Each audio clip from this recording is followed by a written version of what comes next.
Assalamualaikum warahmatullahi wabarakatuh. Alhamdulillahirabbil alamin wa bihi nasta'inu ala amri dunya waddin. Assalatu wassalamu ala asyrafil mursalin sayyidina Muhammadin wa ala alihi wa sahbihi ajma'in. Subhanaka la ilma lana illa ma 'allamtana innaka antal alimul hakim. Rabbi israh li sadri wa yassir li amri wa hlul 'uqdatam min lisani yafqahu qawli wa ba'du. Bapak Ibu hadirin hadirat sekalian, bila khusus pengurus pengajian Wali Songo dan pengurus pengajian Al-Hidayah dan semuanya yang hadir di majelis ini, yang mudah-mudahan semuanya dimuliakan oleh Allah Subhanahu wa taala. Alhamdulillah wa syukru lillah. Bukan wasyukru lillah ya, wasyukru lillah. Kita bersyukur pada Allah atas limpahan rahmatnya. Pada saat ini Allah izinkan semuanya untuk kita hadir di majelis ini dalam rangka memenuhi kewajiban kita thalabul ilmi. Mudah-mudahan sekalian kita yang hadir di majelis ini dimuliakan oleh Allah Subhanahu wa taala. Salam dan salam mudah-mudahan senantiasa dilimpahkan kepada junjungan kita Nabi Muhammad sallallahu alaihi wasallam, keluarganya, sahabatnya dan berikutnya hingga akhir zaman. Tadi disampaikan oleh Pak Dirja bahwa sekilas tentang pengajian Wali Songo. Sebenarnya yang paling tahu ini Pak Jikayadi itu. Itu tadi ya. Kita sudah 20 tahun lebih ya, 21 tahun. Ya? 23 tahun sudah meniti pengajian. Saya ingat betul kita ngaji mulai dari alif ba ta ya. Alhamdulillah ada beberapa kawan kita yang meninggal. Dari angkatan pertama itu Pak Yulianto almarhum, Pak Haji Topo almarhum, Pak Haji Sujarwo almarhum, kemudian Pak Arifin almarhum,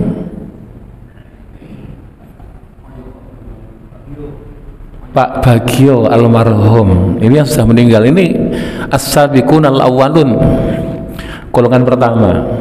Ada yang pulang kampung, Pak Haji Usmadi pulang kampung ya. Ini kampung dunia bukan kampung akhirat. Jadi banyak sekali ya. Oh, Pak Endang Rohimat, ini juga as-sabiqunal awalun. Pak Haji Rasiman termasuk as-sabiqunal awalun. Semuanya sudah wafat, mudah-mudahan semuanya diampuni oleh Allah Subhanahu wa taala. Alhamdulillah saya ikut bersyukur dan gembira dan mengucapkan selamat kepada pengurus yang telah mengupayakan mendaftarkan pengajian ini di Kementerian Agama. Memang ujungnya nanti segala kegiatan keagamaan harus terdaftar. Saya nggak tahu motivasinya, cuma saya harus husnudzon saja. Mungkin ini adalah untuk memudahkan pembinaan itu, bahwa dipantau ya wajar-wajar aja. Paling ada masalah ketua sama pembimbingnya yang benar. Itu biasa itu. Yang jelas insya Allah kegiatan kita positif. Kalau ada kritikan-kritikan ya wajar, karena kalau kita menyaksikan ketidakbaikan harus kita kritik, harus kita ingatkan ya, dengan segala risikonya gitu ya. Saya ngajar tidak sekedar di Wali Songo, di mana-mana ngajar, di kantor-kantor saya juga ngajar juga seperti itu. Jadi memang kewajiban amar ma'ruf nahi mungkar itu wajib, tapi insya Allah Wali Songo dan Al-Hidayah masih pada koridor yang benar, koridor yang lurus. Karena niatan kita cuma satu dari awal, untuk mencari ridha Allah saja. Oleh karena itu teruslah dalam kebaikan, termasuk pengurusnya ini alhamdulillah tahan, sabar, awet. Apa dablek? Dari awal alhamdulillah. Ada yang sudah resign alhamdulillah karena suatu dan lain hal ya, ya nggak apa-apa itu. Dan sekarang dipegang oleh tetap pemain lama, dan alhamdulillah saya ikut bersyukur jatuh bangunnya Wali Songo masih kemudian kita rasakan. Paling enggak kita merasakan nikmat daripada berkumpul atau berjamaah di Wali Songo. Mudah-mudahan Allah ridha kepada kita sekalian. Al-Hidayah menyusul dengan pasang surut. Jadi pasangnya banyak, surutnya juga banyak. Ya, saya berpikir wajar-wajar saja, karena mudah-mudahan saya selalu ikhlas, itu saja patokannya. Jadi saya berdoa mudah-mudahan saya selalu ikhlas, itu aja, karena ikhlas itu kan kunci dari segala-galanya ya. Ngaji juga di Wali Songo juga itu, kadang-kadang sampai 5 orang tetap ngaji juga, dia tetap ngaji aja. Ibu-ibu juga tetap aja, asal ada yang ngaji. Tapi ya ada yang nggak kayak gitu, ada. Tentu itu bukan sesuatu yang penting. Yang jelas datang kita, hadir kita, berkecimpung kita dengan mengurus pengajian Wali Songo dengan susah payahnya, termasuk Al-Hidayah dengan segala susah payahnya, mudah-mudahan dibalas dan dicatat sebagai kebaikan oleh Allah Subhanahu wa Ta'ala. Mungkin ini saja yang saya sampaikan. Sekali lagi selamat, mudah-mudahan upaya kita, ikhtiar kita diridhoi oleh Allah Subhanahu wa Ta'ala. Kita lanjutkan kajian kita masih pada bab ilmu dan ma'rifat. Kalau yang bawa kitab halaman 62. Bismillahirrahmanirrahim. Qala musannif rahimallahu ta'ala anhu. Dan ini tradisi pesantren itu begini, harus disampaikan sumbernya gitu. Bayan qasimul ilm bil bi'ang kisamil ma'lumat wa hiya la tuhsa. Dan dibagi ilmu dengan pembagian sebagaimana diketahui adalah la tuhsa, enggak terbatas. Ilmu itu sudah enggak terbatas. Faminha dhahir wal muradu bihi al-ilm asy-syar'i al-muqid bima yalzamul mukallaf fi amri dinihi ibadatun wa muamalah. Dan di antara ilmu yang banyak itu, maka ada 2 yang mengedepan, yaitu pertama ilmu zahir, ya. Yang dimaksud ilmu zahir di sini adalah ilmu syar'i. Ilmu syar'i ini apa? Berkaitan dengan tata cara ibadah yang tampak, itu syar'i. Jadi masuk pada ilmu syar'i itu ilmu yang mengatur tentang ibadah-ibadah yang tampak. Salat, zakat, puasa, haji, umroh, dan seterusnya, itu yang tampak itu. Terus mencakup dari urusan-urusan yang lain berkaitan dengan ilmu itu. Seluruh ibadah, muamalah, munakahah, muwarasah, jinayah, semuanya tercakup itu. Dan semua yang melingkupi. Dan ini adalah sesuatu yang sangat penting. Cuma bukan ini saja yang penting. Nah, terkadang orang hanya berkutat pada ilmu zahir, sehingga yang paling populer dan paling banyak dibahas adalah ilmu zahir, bagus. Cuma yang kedua itu ada ilmu batin yang tidak kalah pentingnya dibandingkan dengan ilmu zahir. Ilmu zahir udah melelahkan.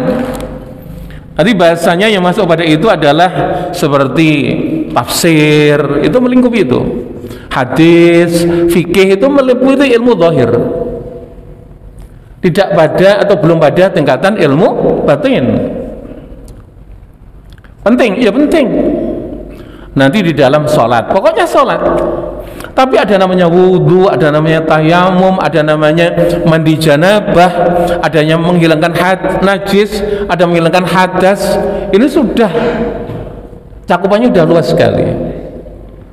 Dan sholat itu sendiri kan juga sebenarnya cakupannya luar biasa gitu. Saya tanya kepada Bapak Ibu, sholat itu gampang atau gampang? Nah, ini ya, ini pentingnya mencari ilmu. Sholat itu ya tampaknya gampang, tapi kalau kita masuk ke dalamnya juga nggak gampang-gampang amat. Gitu ya, nggak gampang-gampang amat. Nah, saya tanya sekarang, kalau kita sholat tujuannya untuk apa? Dalam ibadah pada Allah itu tujuan salat itu apa? Taqarrub atau mendekatkan diri kepada Allah Subhanahu wa taala. Maka di dalam salat itu bacaan-bacaannya meliputi tasbih, takbir gitu ya. Dan kemudian bacaan-bacaan yang wajib yang lain. Semuanya isinya seperti itu, pujian-pujian kepada Allah termasuk doa. Pertanyaannya, kira-kira semuanya kita sudah paham belum dari mulai takbiratul ihram sampai salam, semuanya bacaannya maknanya apa? Sudah paham belum? Itu yang masalah. Mohon maaf, saya ngomongnya agak keras karena ini sesuatu yang sangat penting. Salat itu munajat pada Allah, ngadu pada Allah. Lah kalau kita nggak paham bacaannya, terus ngapain salat itu? Isinya ngapain itu? Ini ya. Nah makanya sholat itu di samping kita mengerjakan pada aspek yang apa itu gerakan, maka ada sesuatu yang aspeknya ucapan yang semuanya mengandung makna dan arti, dan kita semuanya tidak bisa tidak harus paham. Sulit? Nggak gampang ya. Gak gampang sama sulit sama ya? Sama. Ini ya contoh aja. Makanya kalau kemudian kita masuk ke dalam ilmu itu, mungkin kita nggak sempat akan mencari hal yang lain karena kita disibukkan dengan mencari ilmu itu, dan tidak tambah bagi orang mencari ilmu kecuali kedekatannya dengan Allah. Ya. Jadi lam yazdad ila talibil ilmi illa ridar rahman radiyar rahman. Tidak tambah kepada orang-orang yang mencari ilmu kecuali keridhaan Allah Subhanahu wa taala. Ini unggulnya orang mencari ilmu. Gitu ya. Jadi nggak akan tambah kepada orang-orang mencari ilmu kecuali keridhaan dari Allah Subhanahu wa taala. Masalah dapatnya ini nggak terlalu penting. Yang penting adalah mencari ilmu itu, karena ini pokok atau pangkal. Dan mudah-mudahan dengan mencari ilmu kita menjadi semakin faham kayak gitu. Oleh karena itu, kalau kita, jadi ngomongnya kalau tasawuf itu mengarah pada kita ya, kalau kita tidak bersegera untuk menetapi kewajiban seperti ini, apa yang kita harapkan? Apa yang kita harapkan dari kerjaan kita itu apa? Apa yang kita harapkan dari dari perbuatan kita itu apa? Kalau nggak gitu bersegera. Makanya ini tugas kita semuanya untuk melaksanakannya agar mudah-mudahan dengan mencari ilmu itu semuanya tambahlah pengetahuan kita, tambahlah kesadaran kita, tambahlah keinsafan kita, yang ini akan menjembatani daripada jarak jauhnya kita dengan Allah sehingga kita dekat dengan Allah Subhanahu wa ta'ala. Penting atau penting?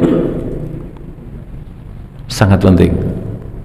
Jadi kalau sholat itu dari mulai Allahu Akbar sampai dengan Assalamualaikum warahmatullah, harusnya kita faham apa yang kita ucapkan, kita faham terhadap yang kita baca. Tidak bisa tidak. Oleh karena itu penting nggak kalau kemudian kita melakukan sesuatu yang nggak ada manfaatnya? Nggak penting. Ini baru ilmu zahir. Ya, kan ibadah. Ini belum mencakup yang lain. Jadi itu baru sholat aja sudah kayak begini.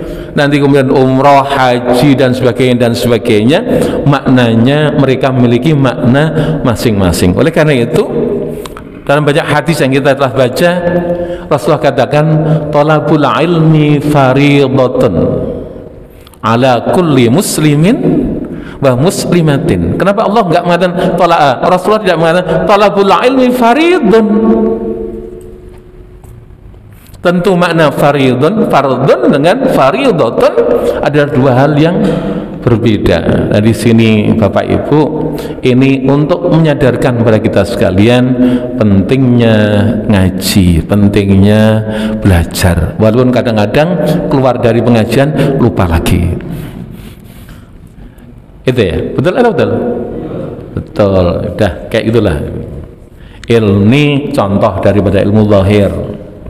Nah, karena ini apa itu kewajiban yang syar'i, ada ilmu yang syar'i, gitu ya. maka kemudian kita diperintahkan dan hukumnya wajib. Lebih baik kita menganggap diri kita nggak tahu daripada menganggap diri kita pinter. Lebih baik kita menganggap diri kita awam daripada menganggap diri kita alim. Ini penting ya. Kenapa seperti itu? Karena untuk memicu sekaligus memaju kita sekalian. Tadi saya katakan tidak akan tambah kepada orang yang mencari ilmu kecuali tambahnya keridhaan Allah kepadanya. Gitu ya. Jadi kita ngomongnya dalam bahasa apa itu syara', ya seperti itu aturannya. Kalimatnya adalah bima yalzamul mukallaf fi amri dinihi. Ini ada kewajiban mukallaf yang wajib atasnya dalam perkara agamanya, yaitu kemudian berkaitan dengan ibadah wa muamalah. Sama, ini mencakup kehidupan. Jadi bermuamalah di sini, muamalah itu artinya macam-macam ya. Ada muamalah artinya dengan bekerja untuk mencari kehidupan. Ada muamalah berarti perilaku. Nah ini dalam bahasa ini adalah muamalah berkaitan dengan kehidupan, dengan apa itu berkaitan dengan mencari penghidupan gitu. Kenapa orang masih mau riba? Karena belum tahu bahwanya riba. Kalau orang tahu bahwanya riba, mending dia akan nganggur atau nggak makan demi menghindari riba. Lah kita ini sekarang kan dikepung oleh riba dan orang suka karena salah persepsinya tentang masalah riba. Riba itu yang kadang-kadang, dan kemudian kita akan menghadapi satu keadaan di mana orang tidak lepas dari riba. Saya katakan hadisnya, Nabi pernah mengatakan tentang masalah riba itu, orang kalau tahu itu perkara riba dan tetap dalam riba, maka dosanya makan riba itu lebih besar daripada berzina dengan ibunya. Tapi kan keren, itu urusan lain, itu dunia saja lah kayak begitu. Kenapa orang masih tertarik gitu? Kadang-kadang ya nggak merasa atau nggak tahu lah bahwa riba itu satu yang bahaya, padahal itu sangat membahayakan. Jadi disinilah pentingnya ilmu, karena dengan ilmu kita akan menjadi terbimbing kepada jalan yang benar dan menghindarkan kita dari bahaya. Maka mencari ilmu berkaitan dengan ini adalah hukumnya wajib. Maka gini harus kita tularkan, Pak. Kita tularkan. Persepsi kita, sebagian daripada kita berpikiran bahwa ilmu itu urusan itu akhirat. Enggak, ilmu itu urusannya dengan dunia, urusan dengan dunia, karena akhirat itu hanya akibat daripada kehidupan dunia. Kalau dunianya benar, insya Allah akhiratnya selamat, itu aja. Tapi kalau kemudian dunianya nggak benar, insya Allah dipastikan akhiratnya nggak selamat. Lah, pangkal dari kesalahan orang itu diantaranya adalah karena nggak tahu itu. Ya, pangkal kesalahan orang karena nggak tahu. Makanya disinilah wajibnya orang tahu atau untuk mencari tahu agar dia terjebak di dalam tidak terjebak dalam ketidaktahuan yang menjadi pangkal daripada kesalahan. Oleh karena itu sering saya sampaikan di dalam pengajian-pengajian itu, sholawatan bagus-bagus, zikir bagus-bagus, tapi bedah kitab itu bagus. Ya, bedah ayat itu bagus, bedah Al-Quran, bedah hadis itu bagus, termasuk membedah qaul ulama yang padanya akan mendapatkan saripati ilmu, itu sesuatu yang bagus. Oleh karena itu jangan hanya berkutat pada satu saja, ya. Ini menjadi kebutuhan yang azazi bagi kita sekalian. Jadi yang pertama adalah ilmu syar'i al-muqid bima yalzamul mukallaf fi amri dinihi ibadatun wa muamalah, wa huwa yaduru ala tafsir wal fikih wal hadis. Ini cakupannya adalah ilmu tafsir, ilmu fikih, ilmu hadis. Kalau usah mencari lari kepada ilmu tafsir, ya sudah kita bahas. Bapak-bapak mungkin sudah sampai dengan surat Al-Maidah ya. Al-Maidah ya. Sampai juz 6 ya. Ya? Juz lupa ya. Juz 6 gitu. Setelah juz 30 selesai ya. Jadi amma yatasaalun sudah selesai sampai An-Nas, kemudian mulai dari Fatihah sampai dengan juz 6 surat Al-Maidah sudah kelar ya. Kalau ibu-ibu Al-Baqarah belum kelar ya, seperti itu. Nah, inilah sulitnya seperti itu. Oleh karena itu kadang-kadang saya harus menjelaskan satu ayat itu 2 kali pertemuan, karena memang di dalam tafsir itu butuh penjelasan yang jelas. Tafsir lah, penjelasan Quran itu aja ditafsir. Ada orang mengatakan, kok nggak langsung Qurannya, kok tafsir Qurannya? Pertanyaan itu kita jawab dengan begini, memang kita ini siapa? Yang paling tahu tentang tafsir Al-Quran Nabi Sallallahu Alaihi Wasallam. Yang tahu tentang hadis Nabi Sallallahu Alaihi Wasallam para ulama. Nabi sudah nggak ada, maka kemudian kita mengandalkan ulama untuk mendekatkan pemahaman yang benar kepada apa yang dimaui oleh agama ini melalui Rasulullah Sallallahu Alaihi Wasallam. Oleh karena itu belajar tafsir harus masuk pada kitab tafsirnya. Jadi kalau itu adik-adik kita S2, S3 itu yang dibahas paling banyak ilmunya, ilmu tafsirnya, bukan tafsirnya. Jadi tafsirnya ya di majelis kajian itu, makanya berapa puluh tahun cuma jabat 7 juzuk itu. Ya kayak gitu ngajarnya, karena sistemnya long life.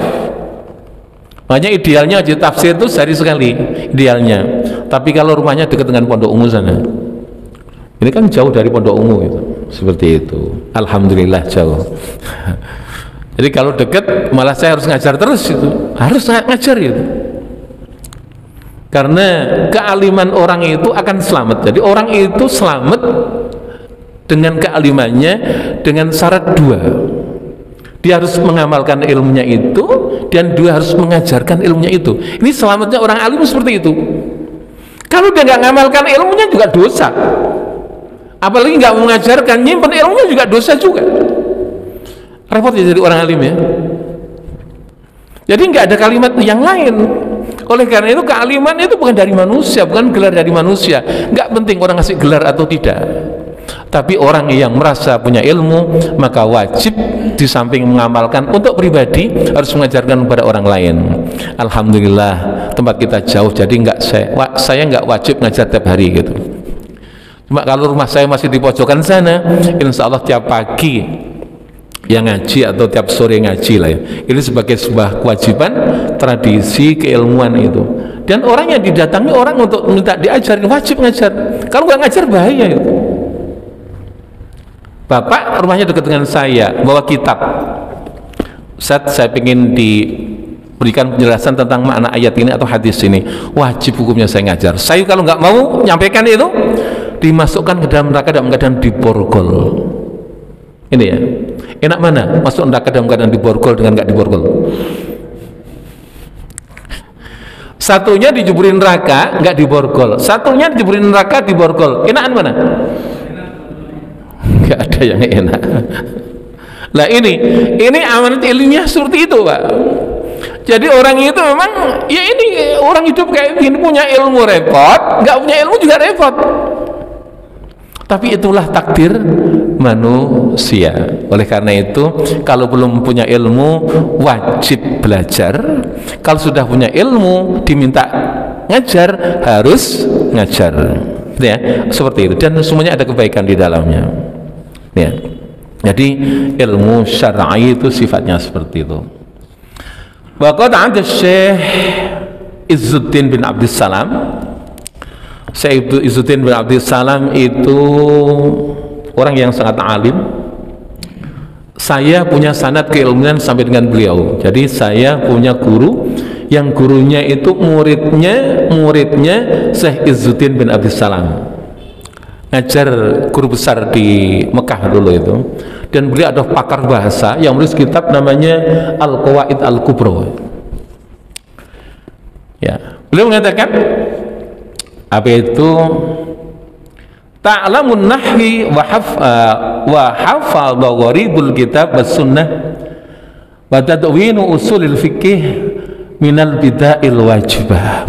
Ilmu-ilmu yang lain yang mengikuti itu tadi seperti ilmu nahwu, ilmu sharaf, ilmu balaghah, ilmu mantik, ilmu ma'ani, usul fikih dan sebagainya adalah bid'ah yang wajib.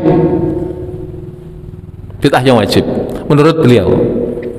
Beliau nulis kitab namanya apa itu? Al-Qawaid Al-Kubra. Qawaid itu dasar-dasar, Al-Qawaid Al-Kubra jadi dasar-dasar bahasa yang paling besar, kaidah-kaidah bahasa yang paling besar. Beliau mengatakan bid'ah itu ada 5, Pak, dalam kitab itu ya.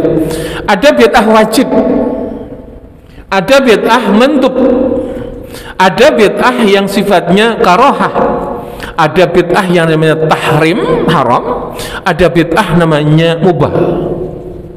Ini saya jumpai hanya dalam dari kitab beliau itu. Ada bid'ah wajib itu. Bid'ah wajib itu termasuk menuliskan Al-Quran. Menulis Al-Quran itu bid'ah wajib. Ada riwayatnya, ada. Ini supaya kita punya gambaran jelas. Setelah wafatnya Rasulullah Sallallahu Alaihi Wasallam, Umar radhiyallahu anhu datang kepada Sayyidina Abu Bakar. Dia mengatakan, wahai Abu Bakar, kayaknya kita ini harus ngumpulin dan nulis Al-Quran, ditulis Al-Quran. Karena Al-Quran masih berserakan. Ada yang diisi Nabi yang satu, yang lain gitu kan, berserakan ditulisannya, enggak dalam kitab itu. Kita kayaknya harus ngumpulin, ditulis ulang, dikumpulkan gitu, supaya generasi akan datang tuh tahu namanya Al-Quran. Saya ngeri kalau nggak dikumpulin, itu nanti generasi akan datang nggak ngerti apa itu Quran.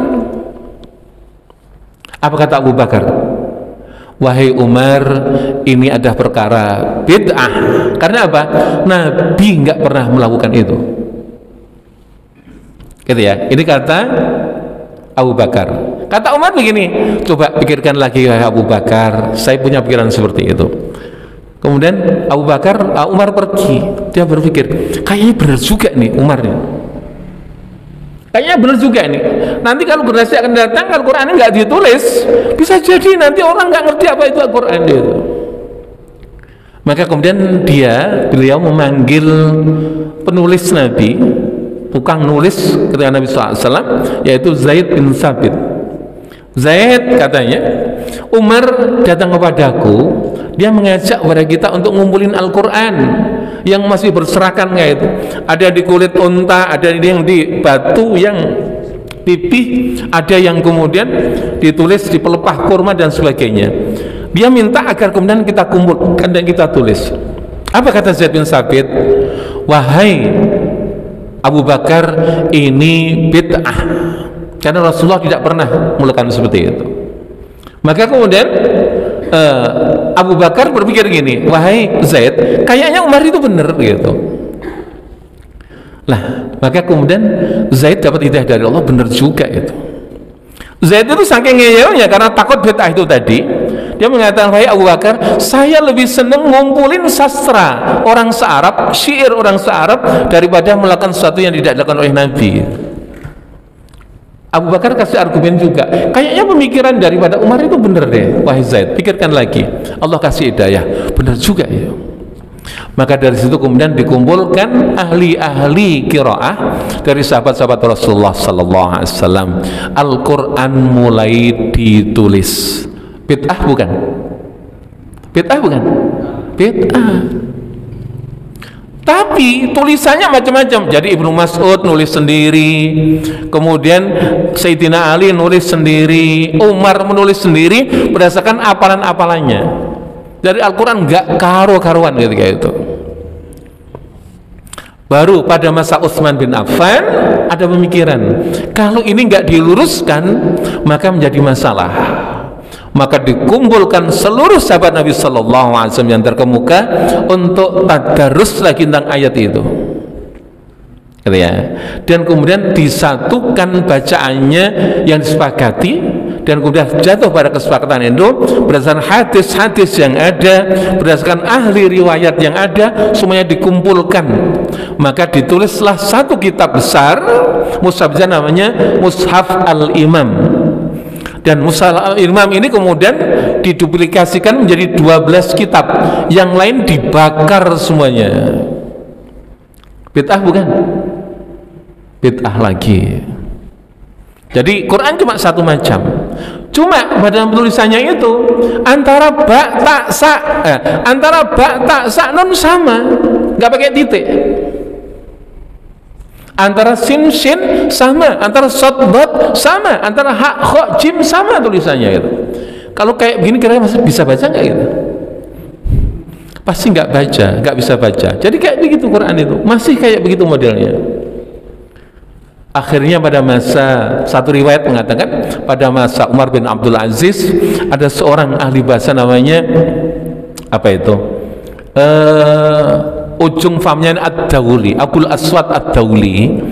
Abul Aswad Ad-Dawli ini ahli bahasa, maka diperintahkan oleh Khalifah Umar bin Abdul Aziz untuk ngasih syakal tanda baca, alif apa itu ba titik 1 di bawah, tak titik 2 di atas, sa titik 3 di atas, nun titik 1 di atas, ha polos, jim ada titik di tengah, kha di atas, bunyi a, alif dinaikkan ke atas, bunyi khi apa itu, bunyi i, iya ditaruh di bawahnya, bunyi u, wawu di atasnya. Itu pada masa Abul Aswad Ad-Dawli. Bid'ah bukan? Bid'ah itu ya, ini sampai kemudian menjadi yang kayak kita ini. Jadi kalau tasdid itu sin, kalau kita kan sekarang nggak tasdid kan cuma gitu.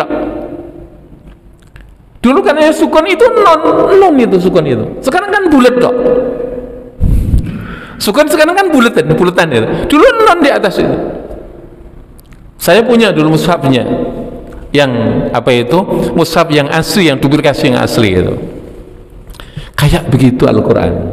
Nah, makanya ulama sepakat menghukumi penulisan Al-Quran itu hukumnya bid'ah wajibah, bid'ah yang wajib. Kalau sekarang itu nggak ditulis kayak begini, insya Allah kita nggak bisa baca. Wong itu serapi aja kita bacanya juga masih salah, betul? Nah itu masalahnya ya. Jadi ada bid'ah wajibah, ada bid'ah yang mandubah, bid'ah yang sunnah. Tarawih itu bid'ah mandubah, bid'ah yang sunnah. Dulu nggak ada tarawih itu, nggak ada ya tarawih. Pada masa Rasulullah nggak ada tarawih. Siapa ngomong Rasulullah tarawih? Nggak ada. Karena apa? Istilah tarawih itu muncul pada masa Umar bin Khattab. Dulu orang qiyamul lail.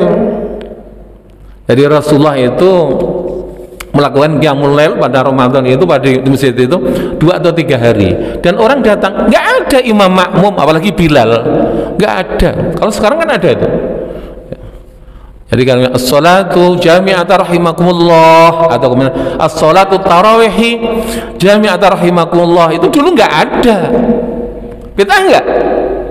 Bid'ah juga. Nah, makanya itu perkara bid'ah. Nah, pada masa Umar bin Khattab, maka beliau menyuruh kepada seorang sahabat namanya siapa itu? Lupa sih. Seorang sahabat yang dulu pernah disuruh ngajar Al-Quran Rasulullah SAW. Lupa saya namanya, maaf. Itu untuk jadi imam dan lainnya jadi makmum. Bid'ah nggak ini? Bid'ah. Dan Umar mengatakan na'imatil bid'ati hadhihi, ini bid'ah yang paling nikmat ya, bid'ah paling nikmat. Sholatnya ketika itu berapa? 23 rakaat, 20 tarawih, 3 rakaat witir gitu. Kalau di Al-Barakah berapa? Kemarin 8, musim pandemi gitu ya. Iya, sholat ala pandemi, enggak apa-apa. Boleh ya, boleh-boleh saja. Cuma dulu pernah 20 rakaat plus 3 witir. Cuma masalahnya kalau orang Mekah melakukan 20 rakaat plus 3 witir itu per 4 rakaat. Jadi 2 rakaat salam, 2 rakaat tawaf. Tawaf 7 kali ke Ka'bah itu. Habis itu sholat lagi. Makanya orang Madinah tarawihnya 41 rakaat karena nggak ada tawaf. Kayak gitu. Nah, kita antara yang 23 sama dengan 11 itu kira-kira nggak jelas. Ini perkara bid'ah kan? Bid'ah namanya bid'ah sunnah, bid'ah mandubah. Ada bid'ah makruh, Ada bid'ah yang haram, ada bid'ah yang mubah. Bid'ah mubah itu ya berpakaian kita. Kalau Nabi itu pakai gamis, kalau kemudian kita pakai batik, bid'ah mubah. Nabi pakai gamis, kita pakai baju koko, itu bid'ah yang mubah. Nabi pakai gamis, kita pakai celana atau sirwal, itu adalah bid'ah yang mubah-mubah saja gitu. Harus pakai gamis? Enggak, karena ini perkara yang boleh-boleh saja. Itu bid'ah seperti itu. Dan itu saya dapati dari Syekh Izzuddin bin Abdus Salam, orang yang sangat luar biasa ilmunya, dan sanadnya alhamdulillah saya menikmati ilmunya, dan saya membaca beberapa kitab beliau, dan sekarang saya ajarkan pada Bapak Ibu seperti itu. Nah, ini ada namanya bid'ah wajibah. Jadi ilmu usul fikih itu, usul itu pokok ya. Fikih itu adalah hukum. Jadi fikih itu artinya adalah pemahaman agama yang mendalam dari orang yang ahli, itu fikih. Orang yang disebut dengan faqih. Penting. Nah, kok nggak Quran, nggak pakai hadis? Semuanya fikih berasal dari Quran dan hadis. Jadi kalau saya mengatakan fikih, Bapak pengen makan mie, Bapak tinggal beli satu bungkus, kemudian dimasak langsung dimakan. Itu namanya kayak apa, itu mempelajari agama dari fikihnya seperti itu. Tapi kalau Bapak menggali dari Quran dan hadis, nanti cari tepungnya, cari bumbunya, cari terigunya, cari macam-macam, dibikin mie sendiri, baru kemudian dimakan. Kira-kira gampang mana? Beli mie instan langsung diseduh dimakan, atau cari bumbunya dulu? Nah ini, jadi ada alasan kenapa belajar fikih Quran dan hadis. Seakan-akan Quran Nabi itu fikih, bukan dari Quran dan hadis. Dan ini kekayaannya luar biasa. Saya mempelajari beberapa kitab. Kalau kemudian yang banyak pokok itu ya saya pelajari madhab Syafi'i, karena saya Syafi'iyah. Jadi seperti dari Fathul Wahab, apa itu Syekh Isa Al-Ansari, sampai dengan Imam Syafi'i Al-Um dan sebagainya, sampai dengan kitab-kitab termasuk yang sudah kita bahas itu luar biasa, dan semuanya berdasar. Maka menguatkan pada kita sekalian untuk menangkis pendapat orang, karena sebagian orang ada yang mengatakan harus Quran hadis gitu ya, seakan-akan fikih bukan belajar dari Quran dan hadis. Ini pendapat yang harus diluruskan itu, gitu ya. Jadi seperti itu. Oleh karena ini cukup fikih ya. Lah gimana? Namanya ijtihad, dan menguasai ijtihad kita nggak bisa nyalahkan orang lain, karena ijtihad itu kan hukumnya begini. Kalau orang ijtihad, tentu ini orang yang mampu ijtihad. Jadi kalau ijtihad itu kalau benar pahalanya 2, kalau salah pahalanya 1. Dan saya melihat seperti Asy-Syafi'i, Imam Muhammad bin Idris Asy-Syafi'i, seorang yang luar biasa. Karena kalau saya bandingkan dengan yang lain, dengan tanpa merendahkan yang lain, beliau adalah orang yang sangat dikagumi oleh ulama lain. Termasuk kemudian Imam Malik sangat kagum dengan Imam Syafi'i, karena Imam Syafi'i itu muridnya Imam Malik. Dan dia sangat dikagumi oleh Imam Ahmad bin Hanbal, karena Imam Ahmad bin Hanbal muridnya Imam Syafi'i. Luar biasa. Cuma kalau kita ke Mekah Pak Haji Kayadi, nggak pakai mazhabnya Imam Syafi'i, terus saja boleh saja. Makanya saya ajarkan Imam Ahmad, Imam Malik itu yang paling gampang, termasuk Imam Hanafi. Yang berangkat sama saya itu Pak Haji Kayadi, Pak Haji Nurwanti itu, Pak Haji Ramawi, Pak Haji Suryadi juga ya. Itu saya ajarkan madhab yang lain supaya kemudian kita tidak kesulitan. Karena saya pernah mencoba itu tawaf pakai madhab Imam Syafi'i itu, dari sholat subuh sampai jam apa itu, sampai dengan jam 9 baru selesai itu. Berapa jam? Jadi selesai sholat subuh itu, karena orang langsung muter kan, saya ikut muter gitu, itu sampai jam 9, karena lamanya wudhu terus. Kalau kemudian kita sudah iming-iming iwit-iwit itu, disenggol sama ibu-ibu, wudhu lagi. Kalau kemudian kita sudah wudhu selesai, kita nyenggol ibu-ibu, wudhu lagi. Ramenya cuma di kamar mandi itu. Nah, cuma nyobain sekali tok. Saya alhamdulillah pakai Imam Syafi'i. Kalau keseluruhan umroh atau haji saya belum pernah menggunakan Imam Syafi'i. Nah, ini nikmatnya. Boleh nggak seperti itu? Boleh. Nah, makanya kalau kita faham tentang fikih semuanya, kita tidak akan mempermasalahkan orang yang berbeda dengan kita. Kenapa? Karena kita hanya bertumbuh pada bagaimana kita menjadi benar. Orang masalah orang lain benar atau enggak bukan urusan kita. Gitu ya. Dan pendapat itu macam-macam. Ada kan orang sholat begini, dari kalau tahiyat begini, ada ya? Salah enggak ya? Ada hadisnya, Rasulullah begini. Dan sholatnya begini. Ada ya? Ketika musim dingin. Jadi suatu ketika musim sangat dingin, Rasulullah kayak begini. Jadi bukan begini, duduk saking dinginnya. Ketika kemudian tahiyatnya saking dinginnya, getar. Satu kejadian. Ini karena suasananya dingin. Nggak apa-apa, ada hadisnya, nggak apa-apa. Bahwa di As-Syafi'iyah nggak dingin, orang kayak begini boleh nggak? Ya sakarepmu, tangan-tanganmu sendiri. Deket begini boleh nggak? Ya terserah kamu, ada hadisnya kok. Seperti itu.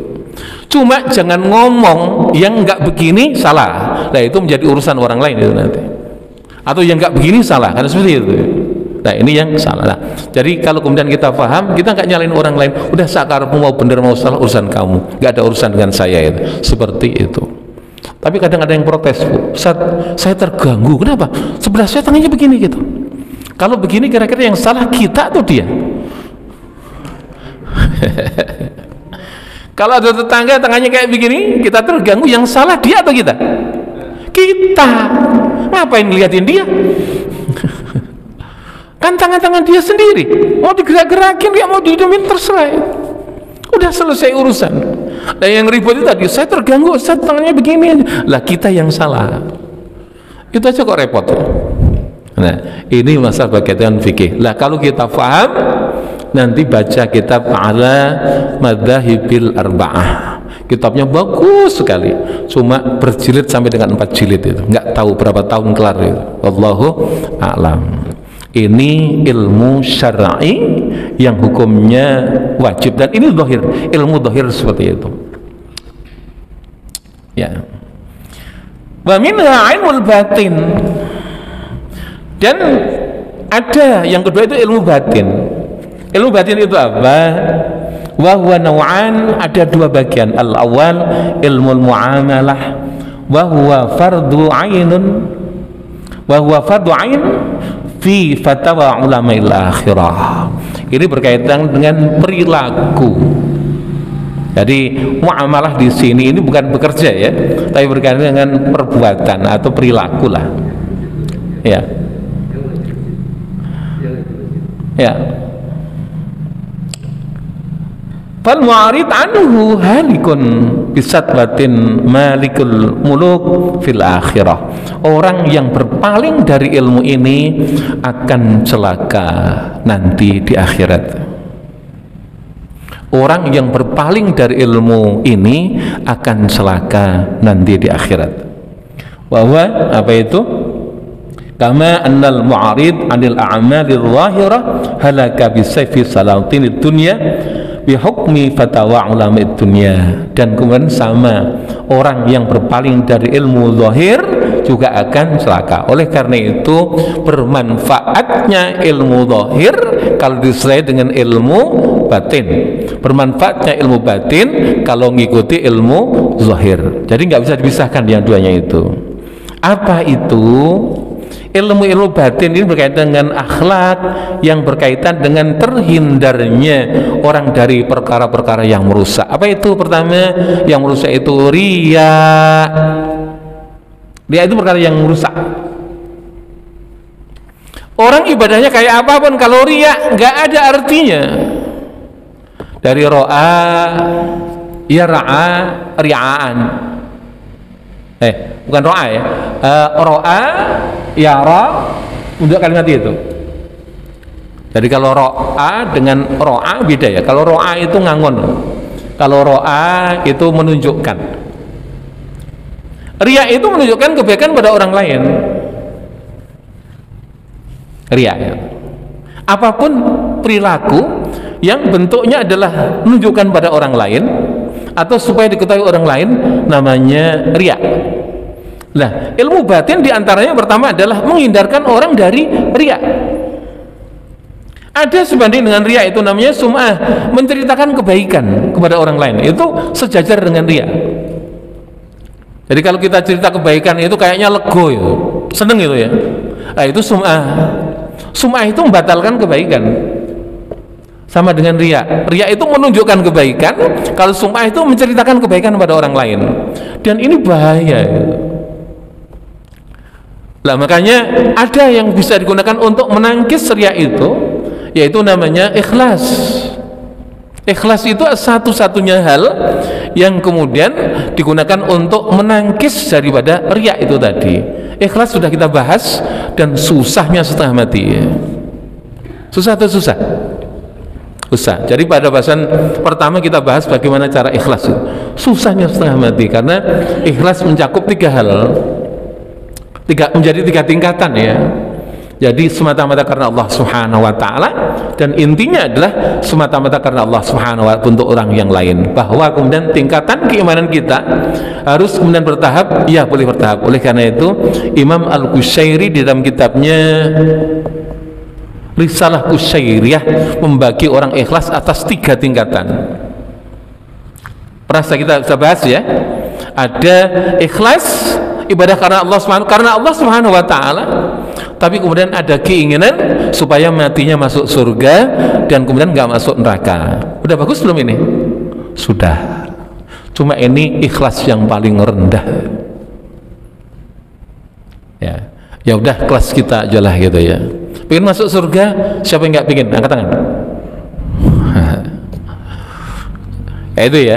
Jadi semata-mata beribadah kepada Allah Subhanahu, karena Allah Subhanahu wa ta'ala pengen surga, nanti kalau mati masuk surga dan gak masuk neraka. Ini ikhlas yang paling rendah, tapi sudah ikhlas itu. Susahnya setengah mati. Oleh karena itu kalau kemudian Allah mengatakan dalam satu firman-Nya, ya ayyuhalladzina amanu la tubtilu shadaqatikum bil manni wal adza. Ini adalah warning atau peringatan dari Allah agar kita hati-hati dalam beramal, jangan sampai ditumpangi dengan hal yang lain sehingga amal kita bisa menjadi batal. Yang batalkan amal itu adalah manni wal adza, ungkit-ungkit dan mencela. Ini ya, ungkit-ungkit amal itu membatalkan amal. Kalau udah batal ya nggak ada manfaatnya. Nah, justru kemudian ini yang paling sulit dari beramal. Jadi orang beramal itu yang paling sulit ikhlasnya, bukan beramalnya. Ya, ini yang paling sulit itu ikhlasnya. Makanya harus ditata betul hatinya, dan kalau sudah beramal anggap saja kita belum pernah beramal. Ini paling selamat itu. Dan nggak usah kita ceritakan orang, nggak usah kita bangga-banggakan di depan orang, karena kalau belok sedikit, dan ini banyak celah ini dimanfaatkan oleh setan, sehingga kemudian kita ngudal-ngudal dengan sum'ah atau menceritakan itu kebaikan kepada orang lain, dan kemudian menjadi batal lah, susah amal kita, susah payah amal perbuatan kita dalam beramal tadi. Dan itu sangat bahaya. Penting nggak ikhlas?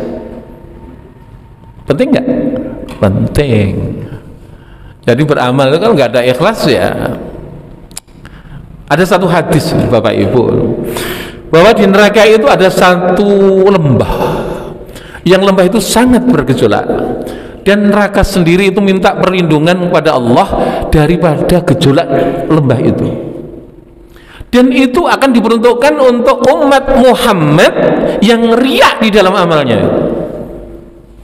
Jadi bukan hanya sekedar tidak diterima, tapi orang kayak itu masuk neraka, yang tempatnya ada di lembah yang paling curam dari neraka itu. Jadi di neraka itu banyak palung-palung, banyak lembah-lembah, dan itu satu lembah itu yang neraka sendiri berlindung pada Allah daripada lembah itu, yaitu lembah itu akan diperuntukkan untuk umat Nabi Muhammad SAW yang riya di dalam amalnya. Oleh karena itu kalau amal dengan ikhlasnya, sulit ikhlasnya itu. Nah, oleh karena itu kita yang sudah beramal harus kemudian ikhlas, nggak usah kemudian kita batalkan dengan riya itu tadi. Gimana cara beramal dengan apa itu ikhlas itu? Kalau kita sudah beramal, lupakan seakan-akan kita belum pernah beramal. Itu yang paling selamat itu. Di samping banyak teori yang lain gitu. Teori yang lain itu termasuk gini. Jadi kalau ada seorang anak bayi, umpamanya anak bayi itu ganteng, putih, mancung, rambutnya pirang, gitu ya. Ada orang yang memuji gitu, ya Allah, anak ini cakep banget, ganteng banget, gitu ya. Kulitnya putih, rambutnya pirang, ganteng, kayak orang Belanda, gitu. Kira-kira bayi dikatakan begitu overacting nggak? Setelah dipuji kayak begitu, terus tingkahnya macam-macam gitu. Kayak begitu nggak? Enggak, cuek aja dia. Sama dengan anak bayi hitam, pesek, keriting, jelek gitu, dikatain itu, wah anak kok jelek kayak gitu. Kira-kira anak kayak gitu dikatain kayak gitu, sakit hati nggak? Enggak. Ikhlas itu kayak gitu loh. Jadi tidak peduli orang mau cerita apa, mau ngomong apa tentang amalnya, karena amalnya semata-mata karena Allah. Sulit atau sulit? Sulit. Dah, ini di bawah ini dikit, di bawah ini. Kalau kemudian kita beramal baik, kemudian ada orang menyanjung, senang nggak? Kalau kita senang dengan sanjungan itu, jangan-jangan ikhlas kita batal. Kalimatnya, jangan-jangan ikhlas kita batal. Ini sulitnya ikhlas. Sulit, sangat sulit. Maka kalau kemudian dalam beramal itu, episode yang paling sulit adalah ikhlasnya itu. Nah, yang bisa menolak kita dari riya hanya ikhlas. Maka penting nggak belajar ikhlas? Penting, sangat penting belajar ikhlas. Itu tadi teorinya sudah kita sampaikan kepada Bapak Ibu sekalian. Kalau kemudian kita sudah beramal baik, maka minta kepada Allah agar diterima. Termasuk kalimatnya ini, Rabbana taqabbal minna innaka antas samiul alim wa tub alaina innaka antat tawwabur rahim. Setelah kita beramal, itu saja yang dibaca. Ya Allah, taqabbal minna, terimalah amal kami. Innaka sungguh engkau, anta ya engkau as-samiul alim, maha mendengar dan lagi maha mengetahui. Wa tub alaina, ya Allah ampunilah kami. Innaka antat tawwabur rahim. Kalau ada salah saya dalam beramal, ada keliru dalam beramal, ampunilah kami ya Allah. Innaka antat tawwabur rahim. Engkau maha tawwab, menerima taubat, rahim lagi maha penyayang. Itu selalu seperti itu, ada tidak? Ini ya. Jadi disinilah akan menangkis, akan menghilangkan kebanggaan dalam beramal. Kenapa kita mesti tidak bangga dengan amal kita? Bangga itu sendiri juga mengkhawatirkan. Karena sudah bangga, derajatnya di bawah riya dikit, yaitu ujub. Dan ini nggak boleh juga ya. Kenapa ujub nggak boleh? Karena kalau kemudian kita bangga kepada diri sendiri, kita akan cenderung merendahkan orang lain. Orang yang suka mencaci orang itu gara-gara dia bangga dengan dirinya sendiri itu. Gitu ya. Jadi nggak boleh bangga. Kalau kita bisa beramal, beribadah, syukur pada Allah Subhanahu wa taala. Nggak usah sempat-sempat ngoreksi orang. Nggak penting itu bagi kita sekalian, dan nggak ada manfaatnya. Gitu ya. Oh, dia masih salah, nggak usah lah itu, nggak penting itu. Karena kita tidak dibebani masalah orang lain. Kita tidak ditanya tentang amal orang lain. Ya. Oleh karena itu, jangan ujub, jangan bangga. Alhamdulillah saya sudah pergi haji, tetangga saya belum. Ini ujub ini. Kalau kemudian alhamdulillah saya sudah pergi haji, udah titik. Jangan dibandingkan dengan yang lain. Alhamdulillah saya bisa sedekah, tetangga saya kaya nggak sedekah. Jangan. Jadi kalau kita sudah bisa sedekah, alhamdulillah Allah memberikan saya bisa sedekah. Udah titik, jangan ditambahin dengan yang lain. Kalau kita tambahin dengan lain, maka kita ujub itu bisa membatalkan kebaikan. Sulit atau sulit? Ini ya, ini harus kita pelajari. Oleh karena itu, anggap kita ini tidak lebih hebat dari orang lain. Ketika kita tidak merasa lebih hebat dari yang lain, inilah yang menjadikan kita tawadhu. Tawadhu itu artinya merendah. saya tidak lebih pintar dari yang lain, saya tidak lebih alim dari orang lain, saya tidak lebih soleh dari orang lain, saya tidak lebih hebat dari orang lain. Ini tekankan pada tiap kita agar kita tidak melambung. Lah, hukumnya seperti ini. Harusnya orang yang dilebihkan oleh Allah Subhanahu wa taala, kelebihannya itu menghadirkan manfaat bagi orang lain. Oleh karena itu sebenarnya orang yang diberikan kelebihan oleh Allah atas ilmu, maka ilmunya ini harus bermanfaat kepada orang lain. Dan bermanfaatnya ilmu bagi orang lain dibagi pada orang lain dengan tetap merendah. Karena pemberian Allah yang menjadikan kita lebih dari orang lain ini sebenarnya titipan dari Allah Subhanahu wa taala yang kita, kalau kita tidak kelola dengan baik, justru jadi fitnah. Maka rajin kita ibadah tidak harus menjadi kebanggaan, tidak boleh menjadi kebanggaan. Kesolehan kita tidak boleh menjadi kebanggaan. Alim kita tidak boleh menjadi kebanggaan. Semuanya nggak ada artinya kok kalau tidak kemudian kita arahkan pada yang benar. Oleh karena itu kalau kemudian kita kaya, kekayaan kita itu bermanfaat kalau kita mau berbagi kepada orang yang tidak kaya. Kita alim, kealiman kita bermanfaat kalau kemudian kita membagi ilmu kepada orang lain. Kesolehan kita bermanfaat kalau kesolehan kita ini kita gunakan untuk kemudian menolong kepada orang lain, atau dalam hal ini adalah mendidik kepada orang lain. Kayak begitu. Apa hebatnya kita alim? Apa hebatnya kita soleh? Apa hebatnya kita kaya? Enggak ada, kecuali itu semuanya bermanfaat. Ini ya. Jadi saya katakan kelebihan yang ada pada kita sekalian yang kita tidak manfaatkan untuk hal yang akan menghadirkan ridha Allah, ini ada jadi fitnah belaka dan akan berarti ketika kita dihisab oleh Allah Subhanahu wa taala. Oleh karena itu jangan enak kepenak dengan apa yang ada pada kita sekalian, sehingga apapun yang dilebihkan oleh Allah atas kita yang lain sebenarnya ada tuntutan di balik itu semuanya. Dan menjadi bermanfaat itu semuanya kita ketika tunaikan itu semuanya dalam rangka memenuhi kewajiban atas apa yang diberikan oleh Allah atas kita sekalian. Makanya orang kalau pintar mestinya harus lebih merendah dibandingkan dengan orang biasa. Nih, sama-sama awam perilakunya biasa nggak apa-apa, tapi kalau kemudian kita lebihkan menjadi kita alim, maka kemudian posisi kita yang alim itu harus kemudian lebih merendah daripada orang awam, sehingga akan menekan ego kita, akan menekan ujub kita, akan menekan sombong kita, dan kemudian dari situ akan mendatangkan kealiman ini bermanfaat bagi orang lain. Seperti itu.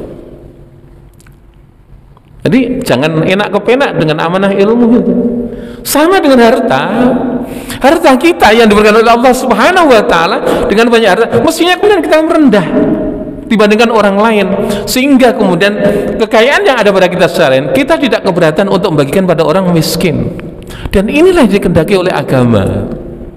Nah, cuma orang yaitu tadi karena tidak mulia maka merasa dirinya butuh dimuliakan, sehingga kekayaan, harta, ilmu, jabatan, pangkat sebagai media bagi dia untuk mendapatkan pengakuan orang lain atas kemuliaannya, dan ini adalah celaka itu.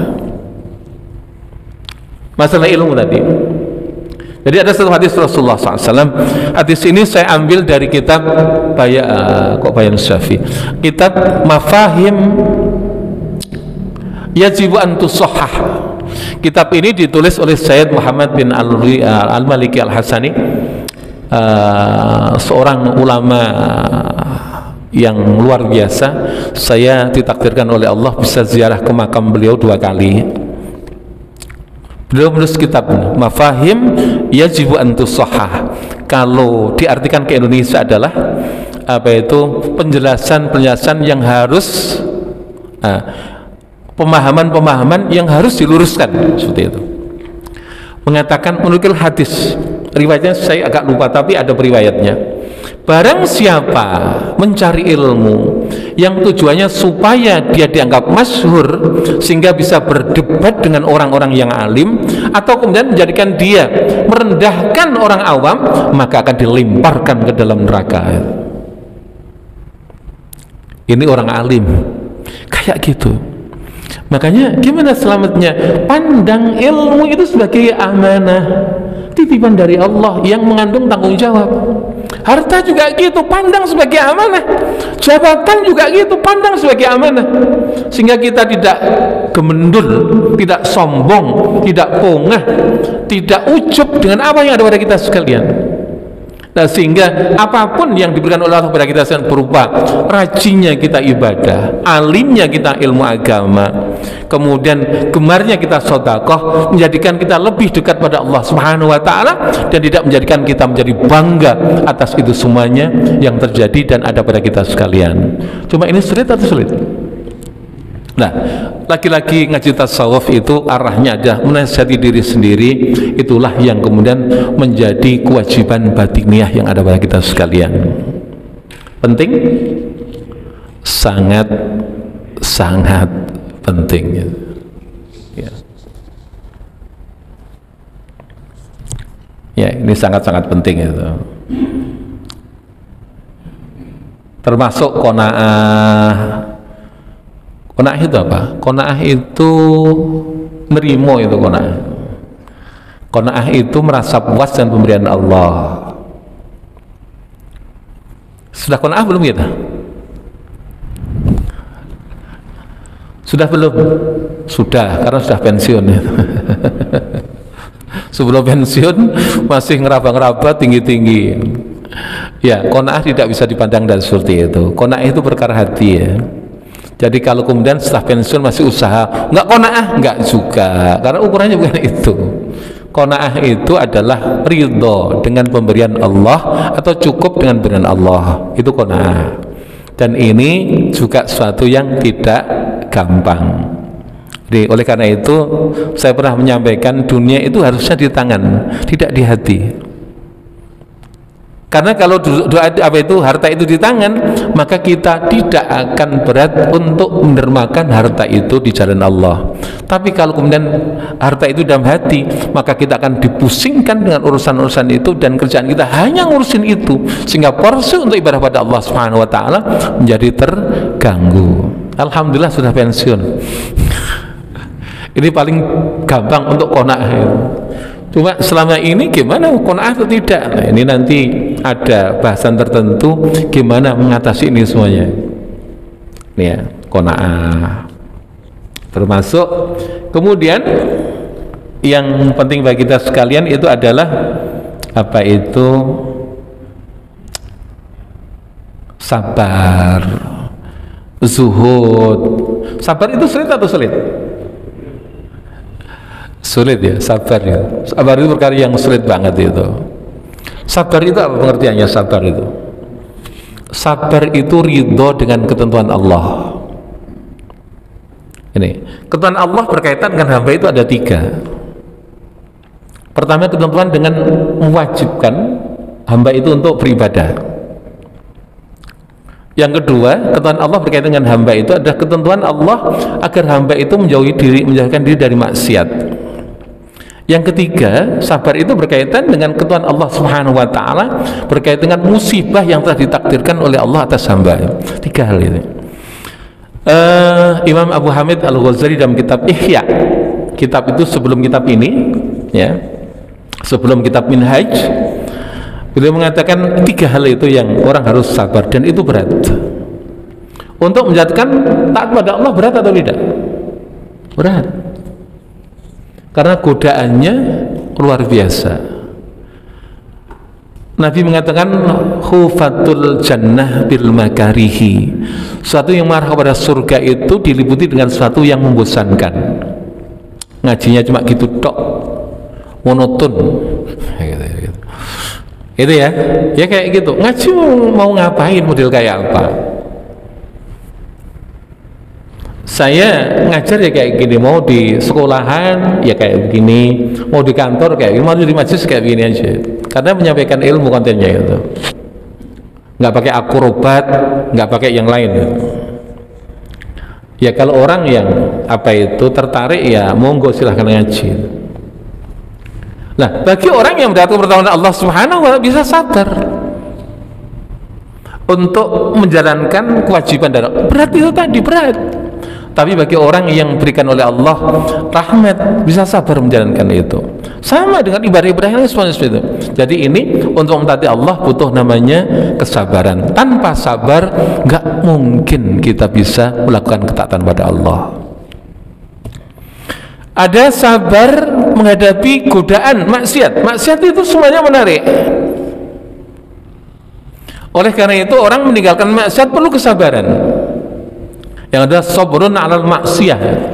Perlu kesabaran. Tanpa sabar orang akan tertarik. Kenapa? Yaitu maksiat itu menarik. Hadis mengatakan wa khufatun nar bisyahwat. Sesuatu yang mengarahkan kepada neraka itu dihiasi dengan sesuatu yang menyenangkan gitu. Apa saja menyenangkan itu. Itu bahasa nafsu kan begitu. Maka untuk menghindarkan diri daripada tertarik menjalankan maksiat harus sabar. Yang ketiga, sabarun 'alal musibah. Sabar ketika menerima ujian dari Allah Subhanahu wa taala. Ujian dari Allah itu banyak ya, banyak. Ya, jadi nerimo dengan itu semuanya. Jadi kalau kemudian kita mendapatkan musibah, apa yang kita ucapkan rata-rata? Inna lillahi wa inna ilaihi raji'un. Kalau mendapatkan nikmat, apa yang kita ucapkan? Alhamdulillah. Ini bagian. Jadi salah satu guru saya, Kiai Ali Mustafa Yaakob, profesor beliau. Jadi beliau memilah musibah itu ada dua. Jadi ada musibah bil khair, suatu yang menimpa kepada seorang sifatnya menyenangkan. Ada musibah bisyar, suatu yang menimpa kepada manusia yang sifatnya tidak menyenangkan. Ini sama aja. Jadi sesuatu yang tidak menyenangkan ini resikonya lebih gampang dan penyikapannya lebih mudah dibandingkan dengan sesuatu yang menyenangkan. Orang itu kadang tertipu dengan dua hal. Apa itu? Nikmat pertama, yang kedua adalah apa itu? Sempat. Jadi kalau kita banyak nikmat, hati-hati. Karena dari nikmat ini banyak orang ketipu. Sama dari sempat itu juga banyak orang ketipu. Maka hati-hati dengan dua hal itu. Jadi kalau ada nikmat, hati-hati, lebih hati-hati. Ada kesempatan, lebih hati-hati dibandingkan dengan sesuatu yang tidak menyenangkan. Kalau kita sakit dan sebagainya, cukup istighfar, cukup nerimo. Tapi nerimo ya. Kalau kita dapat nikmat, dapat musibah, nerimo atau ngeduh? Ngedumel itu tanda nggak sabar. Ya Allah, gimana ya Allah, saya kok dapat musibah terus ini ngedumel atau ngedumel? Nggak dapat pahala, tambah dapat dosa ya. Gitu ya. Jadi kalau kita dapat musibah, ya Allah, kok kemudian dapat musibah terus ya Allah, ini ngedumel kepada Allah. Kayak begini bukan diampuni dosa, tapi tambah berdosa ya. Sulit ya. Makanya ulama mengajarkan pada kita sekalian yang nggak standar. Kalau dapat musibah itu puji Allah duluan. Alhamdulillahi ala kulli hal. Baru kemudian mengucapkan inna lillahi wa inna ilaihi raji'un. Jadi inna lillahi wa inna ilaihi raji'un itu yang kedua. Pertama alhamdulillahi rabbil alamin. Biar kita nggak ngeluh. Coba kalau dapat musibah kita inna lillahi wa inna ilaihi raji'un. Langsung ya. Dapat musibah langsung inna lillahi wa inna ilaihi raji'un. Dengan mengucapnya itu sedih kita hilang nggak? Seseorang meninggal oleh pasangannya, inna lillahi wa inna ilaihi raji'un. Dengan mengucapkan seperti itu, atau kemudian seorang kecurian dengan jumlah yang banyak, inna lillahi wa inna ilaihi raji'un. Dengan mengucapkan itu dia hilang nggak kesedihannya? Sudah mengucapkan inna lillahi wa inna ilaihi raji'un, sedihnya hilang atau tidak? Enggak. Ini ya. Itu gara-gara langsung menyikapi kesedihan itu dengan kalimat itu. Coba kalau kemudian kita kecurian, alhamdulillahirabbil alamin, baru inna lillahi wa inna ilaihi raji'un, insyaallah baru kita akan terlepas daripada kesedihan. Ini ya, ini cara saja. Kalau kita dapat nikmat, kita jangan alhamdulillahirabbil alamin. Sudah masuk bersyukur belum? Belum tentu. Ini baru perkataan tok syukur. Tapi masalahnya hakikat syukur itu menggunakan nikmat yang diberikan oleh Allah kepada kita sekalian untuk mencari ridha Allah yang lain. Itu kuncinya seperti itu. Jadi kalau dapat umpamanya harta 1 miliar bruk gitu, alhamdulillah, mungkin juga 100 kali atau 1000 kali. Tapi kira rela nggak langsung kemudian ini masjid ini butuh duit, butuh dana supaya kemudian kita diminta. Kira-kira kemudian kita keluarkan 500 juta untuk masjidnya. Rela nggak seperti itu? Nggak rela. Mungkin juga kemudian kita dapat nikmat seperti itu, tetangga kita, mohon maaf suami saya masuk rumah sakit, pinjam aja 100 juta. Kita setang-setang ngasih nggak? Enggak. Jadi kekuatan alhamdulillahirabbil alamin kalau baru ucapan saja belum baru bersyukur.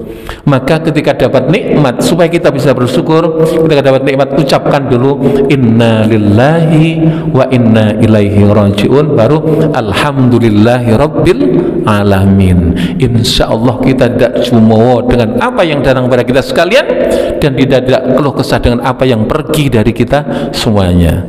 Susah atau susah? Gampang juga saudaranya itu, gampang itu. Nah, laki-laki ilmu itu menjadi penting seperti itu. Makanya jangan hanya berpegang pada yang konvensional. Innalillahi wa inna ilaihi raji'unnya orang soleh banyak manfaatnya, tapi untuk orang seperti kita belum banyak manfaatnya, karena kita baru pada aspek ucapan tok, belum sampai dengan hati itu tadi, seperti itu. Nah, ya. Nah, ketiganya ini bicara tentang sabar itu seperti itu. Sabar itu seperti itu. Pertanyaannya, sudah bisa sabar belum kita? Gak usah dijawab, direnungkan saja. Allah ya Rabb. Jadi belajar sabar itu penting banget ya, penting sekali. Ilmu batin sama dengan syukur, sama dengan khusyuk. Sulit atau sulit khusyuk itu? Sulit. Khusyuk itu sulit. Nah, ini yang masuk kategorinya adalah batin. Nanti yang sepadan dengan sabar itu adalah ridho kepada ketentuan Allah. Jadi musibah yang datang itu menghadirkan dua hal. Kalau kita bisa sabar, maka akan tambah kebaikan kita berupa diampuni dosanya oleh Allah Subhanahu wa taala dan digantikan dengan sesuatu yang baru yang lebih bagus. Ini kalau kita bisa sabar. Cuma berat. As-sabru kas-sabri mazun damaqatih. Jadi orang sabar itu kayak makan putra wali. Pahit rasanya tapi sehat ujungnya. Ini sabar ya. Jadi harus belajar sabar. Betul, sabar dalam kehidupan, sabar. Suami uring-uringan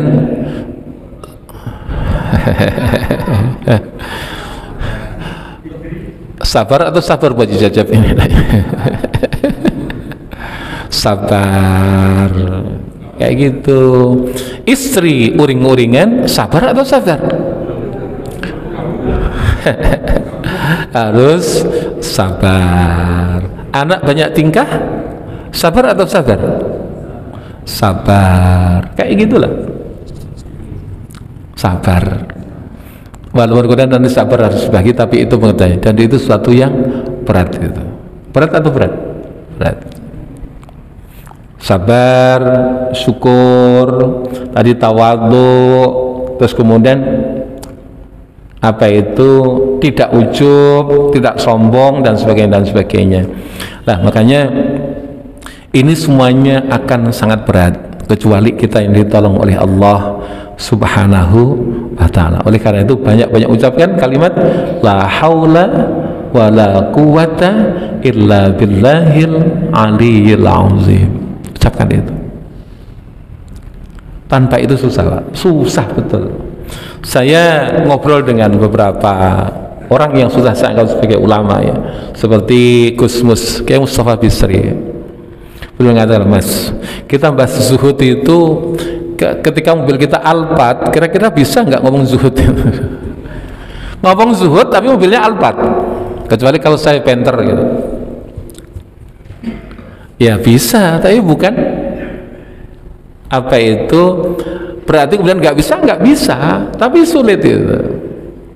Nah, tadi untuk mengamputasi itu semuanya, maka kalau urusan ini dunia, dudukkan sebagai perkara dunia, tapi kemudian itu akhirat, dudukkan sebagai perkara akhirat. Lah, ilmu agama ini berkaitan dengan perilaku dunia yang kemudian punya arah langsung kepada urusan akhirat, karena dunia itu nggak bisa dipisahkan dengan akhirat.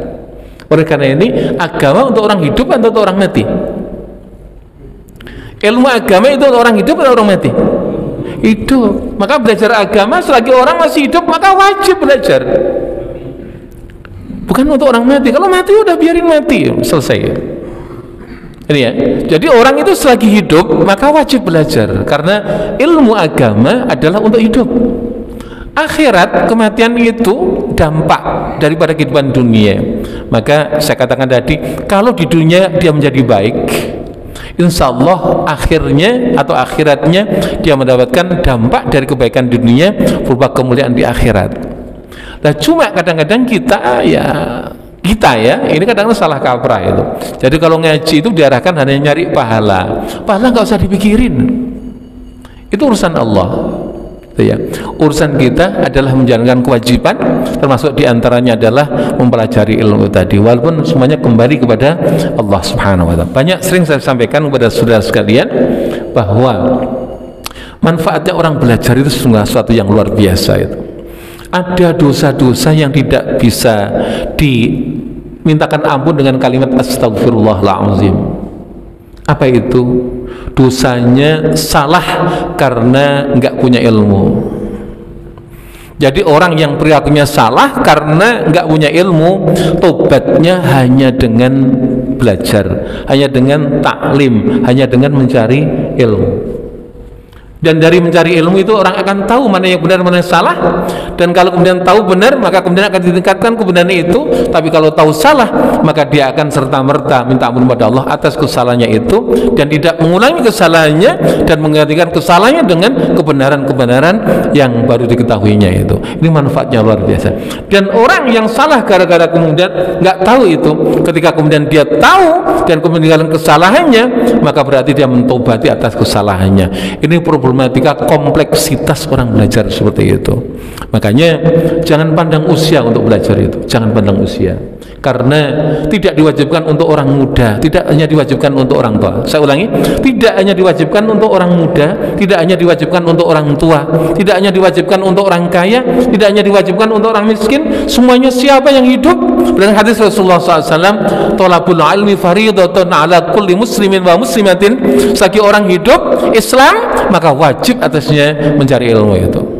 Dalam hadis lain, batasnya minal mahdi ilal lahad, dari mulai buayan sampai masuk liang lahat. Ini kan seperti itu. Jadi berkaitan dengan namanya belajar itu tadi, jelimetnya itu kayak begitu. Jelimetnya baru bahas tentang masalah menghindarkan riya, bagaimana kita ikhlas, bagaimana kita nggak sombong, bagaimana kita tawadhu, bagaimana kita nggak ujub. Nah, itu sudah susahnya setengah mati, dan ini bagian ilmu batin yang harus kemudian kita pelajari. Karena siapa yang tidak ada ilmu batin atau amalan batin yang pada amal lahirnya, maka amalan lahirnya adalah mubadzir. Salat nggak khusyuk ada manfaatnya,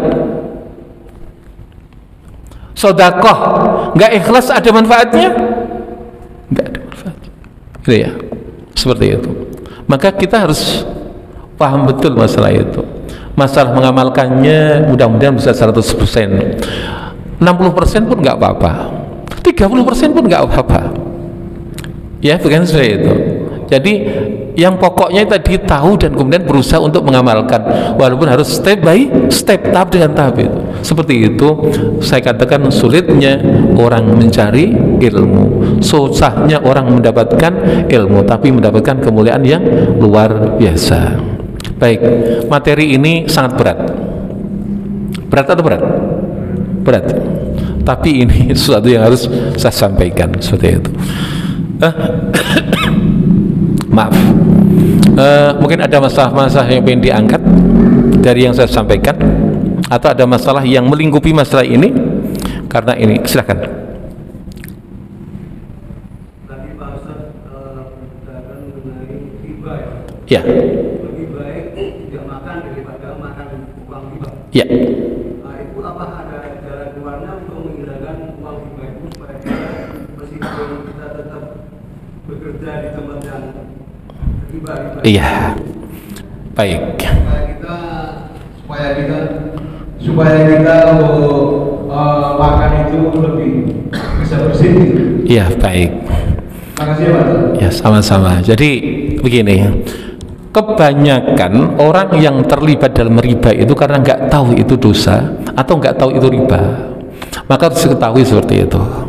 Nah, kalau sudah tahu, maka orang harus meninggalkan riba itu, harus meninggalkan riba itu. Nah, konsepsi dasarnya begini, ada perkataan bahwa siapa yang meninggalkan sesuatu yang haram, Allah pasti gantikan dengan sesuatu yang halal. Itu pokoknya. Ini kekuatan iman gitu. Karena apa?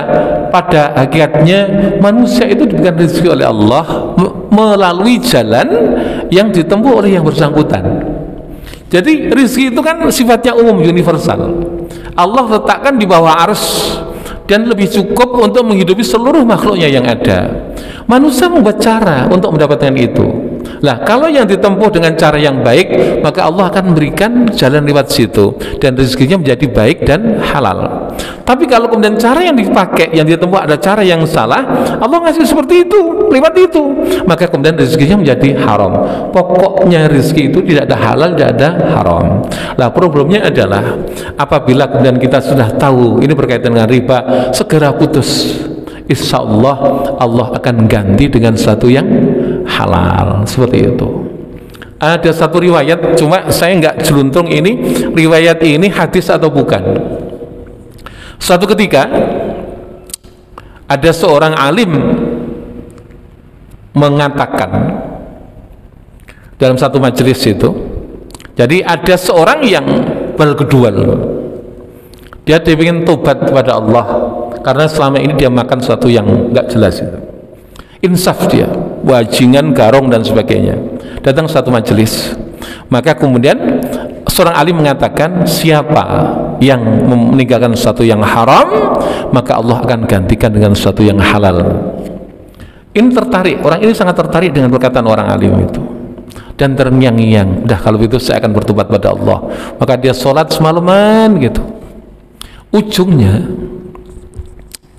sudah menjelang subuh, perut ini nggak bisa kompromi ya, maka kemudian akalnya nggak jalan gitu. Maka kemudian, waduh, tobat sih tobat, tapi perut ini nggak bisa kompromi ini. Akhirnya dia berjalan ke apa itu, nyari sesuatu, dan kemudian ada satu rumah yang ada bayangan cahaya dari rumah itu. Kemudian dia deketi, ternyata rumah ini adalah rumah seorang janda. Jangan pandang jandanya kayak gitu, ini Pak Jinurwanti ini.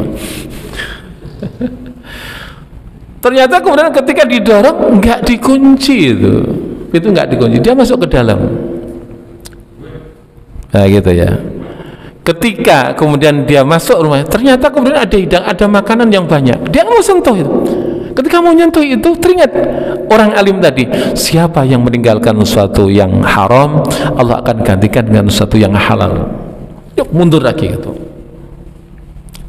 Terus dia melewati apa itu, satu lemari yang itu penuh dengan perhiasan. Dia mau nyentuh gitu, terngiang lagi, siapa yang meninggalkan sesuatu yang haram, Allah akan gantikan dengan sesuatu yang halal. Terus dia jalan, ternyata rumah ini rumah seorang wanita yang katakan janda itu, pintunya nggak dikunci dan pintunya, tempat tidurnya ngablak. Tahu kan orang tidur? Tahu nggak Pak Jinurwanti? Tahu ya? Tahu. Ya Allah, namanya orang tidur ya kayak begitulah. Darah mudanya tersingkap, mendidih. Dia mau nyentuh, ya Allah. Siapa yang meninggalkan sesuatu yang haram, akan Allah gantikan dengan sesuatu yang halal. Dia lari balik lagi ke masjid. udah masa bodoh, mau lapar lah. Maka kemudian dia itu kemudian zikir terus minta ampun pada Allah atas kesalahannya tadi. Habis selesai sholat subuh, sang orang alim tadi duduk memberikan pengajaran kepada jamaahnya. Lah, kemudian ada seorang wanita yang datang itu. Ternyata wanita itu yang punya rumah, ngadu kepada orang alim ini. Wahai orang alim, semalam itu datang seorang tamu yang tidak diundang. Ada kamu yang kehilangan? Enggak. Harta kamu enggak hilang. Kamu diapa-apain? Enggak juga. Kata orang alim ini, kamu harus punya suami sekarang. Kalau begitu tenang aja, nanti saya carikan suami. Nah, itu orang alim itu pandangannya ngeliatin jamaah itu. Muter. Tahu-tahu ketemu Pak Jinurwanti lagi. Ini jadi hatinya deg-degan. Waduh, orang alim ini tahu semalam saya yang datang. Lihat lagi nih siapa yang pantas untuk dia ini. Muter lagi, Pak Jinurwanti lagi. Ini yang menjadikan kemudian dia salah tingkah. Ya Allah, deg-degan enggak karu-karuan. Maka kemudian akhirnya dipanggillah, ditunjuk, kamu kesini gitu. Wel-welan enggak karu-karuan karena pandangannya dia, wah tahu betul ini semalam itu saya yang masuk rumah itu gitu. Ditanya gitu, kamu orang mana? Saya dari kampung sana. Kamu di sini tinggal di mana? Enggak, saya tinggal di masjid. Ngapain? Saya ingin bertobat pada Allah. Untuk apa? Dosa saya terlalu banyak, saya banyak dosa, saya akan tobat pada Allah. Sambil ketakutan karena takut diketahui bahwa semalam itu dia ya. Kamu punya istri? Enggak gitu ya. Gimana kalau kamu saya jodohkan dengan wanita itu?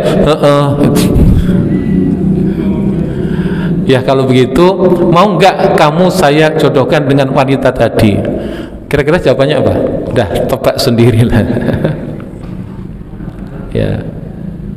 Maka kemudian ya udah kalau begitu nanti setelah pengajian ini akan kita nikahkan wanita itu dengan laki-laki. Udah seperti itu. Nah, setelah sholat langsung dijodohkan, langsung diucapkan nikah. Udah sekarang kamu sudah resmi punya suami, sekarang kamu pulang. Pulang berdua sudah menjadi suami istri. Jadi nikah yang paling gampang seperti ini, paling gampang gitu. Nggak pakai ribet-ribet nyari gedung gitu. Ini Pak Jinurwanti ya, gampang kayak gini. Pulang. Habis itu kemudian Bang, sekarang karena abang sudah menjadi suami saya, maka apapun yang ada di rumah saya adalah milik abang. Diajak jalan-jalan, ternyata kemudian suaminya dulu kaya raya dan nggak punya anak, meninggalkan harta yang banyak, kebun yang luar biasa, banyak buah-buahan dan sebagainya. Ini ada durian, ada jeruk, macam-macam. Ini punya saya Bang, karena abang sekarang menjadi suami saya, maka ini otomatis menjadi milik abang. Alhamdulillah. Innalillahi wa inna ilaihi raji'un dulu. Alhamdulillah. Terus habis itu kemudian ini perhiasan peninggalan suami saya Bang, tapi karena abang sekarang menjadi suami saya, otomatis juga menjadi milik abang. Alhamdulillah. Innalillahi wa inna ilaihi raji'un. Terus kemudian habis itu kita makan-makan Bang, makan. Dan mungkin, ya Allah, kalau semalam itu saya makan haram, tapi saya sabar sebentar, alhamdulillah sekarang menjadi halal. Habis kemudian jalan-jalan, melihat itu, kemudian makan-makan, terus masuk kamar kedua. Udah, jangan diceritakan yang ini. Kayak begini ini. Nah ini menguatkan. Cuma saya turun-turunkan cerita ini ada dalam satu kitab. Cuma hadis atau bukan, wallahu alam. Diterjemahkan secara khulasah sepertinya. Ini adalah nikmatnya. Tapi pokoknya tadi benar. Jadi Allah itu menebarkan rizki dan akan senantiasa memberikan rizki pada hambanya. Allah katakan, "Wa ma min dabbatin fil ardi illa 'ala Allahi rizquha." Enggak ada makhluk yang geremet. Geremet itu apa? Merayap di muka bumi itu illa 'ala Allahi rizquha, kecuali rizkinya dijamin oleh Allah Subhanahu wa ta'ala. Kalau sudah dijamin, kenapa gelisah? Itu ya, kita wajib untuk mencari, kita wajib untuk usaha, kita wajib untuk ikhtiar, tapi hasilnya berapa? Urusan Allah Subhanahu wa ta'ala. Ini artinya dunia di genggaman, tidak sampai masuk di dalam hati. Ini untuk menetralkan daripada sifat-sifat yang jelek dengan harta itu. Orang pelit, medit, kumet, apalagi bedegong, kikir, apalagi ya kayak gitu itu. Ini karena itu tadi salah menempatkan harta di dalam hati. Maka cukup harta itu di tangan, jangan ditaruh di dalam hati, agar hati tidak tersekat dari mendapatkan hidayah dari Allah Subhanahu wa ta'ala. Seperti itu. Sulit atau sulit? Insya Allah gampang Pak D, gampang ya, gampang. Seperti itu. Tinggalkan yang haram, insya Allah akan Allah berikan jalan yang halal. Cuma berani atau tidak ini bergantung pada kekuatan iman. Seperti itu. Baik, ada yang lain? Silahkan. Kebetulan saya sebagai kerja di perusahaan perbankan, tapi bagian drivernya saya. Iya. Nah, yang saya tanyakan, yang masuk dalam riba kan pencatat sama saksi. Kalau misalkan saya sebagai drivernya, itu masuk lingkungannya enggak itu? Iya, baik. Jadi dalam hadis yang dilaknat oleh Allah dengan riba itu ada 3. Pemakannya, penulisnya, dan saksinya. Itu yang dilaknat oleh Allah dengan riba itu 3. Nah, tapi itu sebenarnya mencakup seluruh aspek riba. Jadi kalau itu masih ada ruang lingkup dalam riba, masih tergantung pada riba. Kira-kira kita digaji dari mana? Itu masalah gitu ya. Oleh karena itu sering juga ada, saya hanya security Pak Ustadz itu ya, sekarang tinggalkan itu dan cari yang lain. Insya Allah Allah akan menggantikan dengan sesuatu yang lebih bagus daripada tadi. Ada kekacauan yang diakibatkan oleh yang namanya riba tadi. Yakin kepada Allah bahwa rezekinya Allah itu adalah sangat luas. Seperti itu. Baik, ada yang lain? Silakan.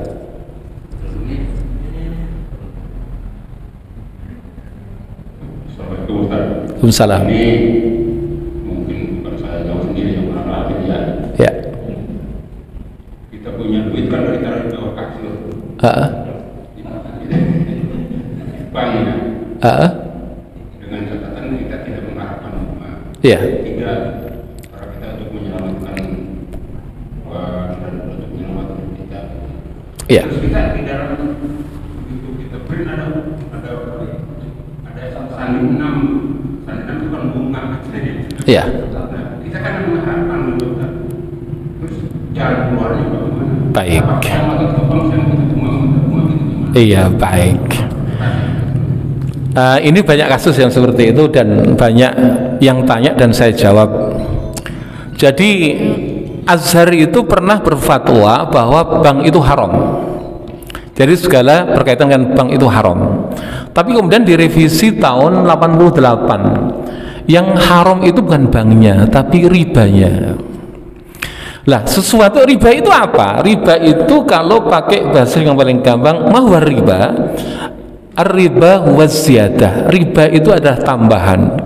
Jadi kalau uang kita itu 1 miliar, kemudian rekening koran kita bulan ini menjadi 1 miliar 2 juta, maka ada split di sini, selisih 2 juta. 2 juta itu masuk riba.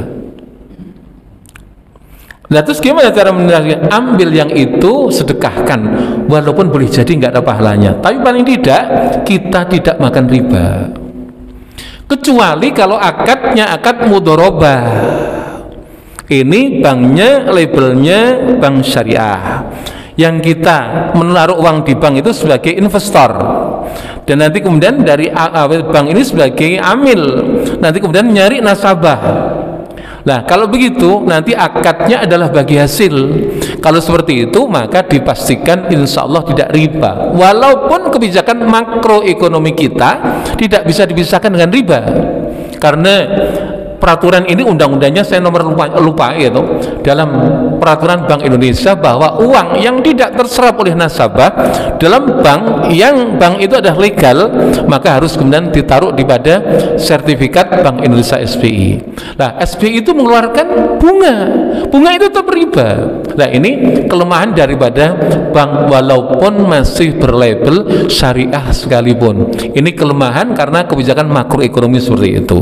Tapi paling tidak ini sudah ada ikhtiar atau upaya untuk bebas riba karena akadnya mudharabah. Nah, sehingga pada bank-bank yang konvensional yang tidak menerapkan syariah, maka setiap selisih daripada itu semuanya maka bisa dihukum dengan riba. Seperti ini pendapat mayoritas daripada ulama. Makanya kalau kemudian kita naruh di bank, selisihnya itu berapa? Selisih itu keluarkan saja.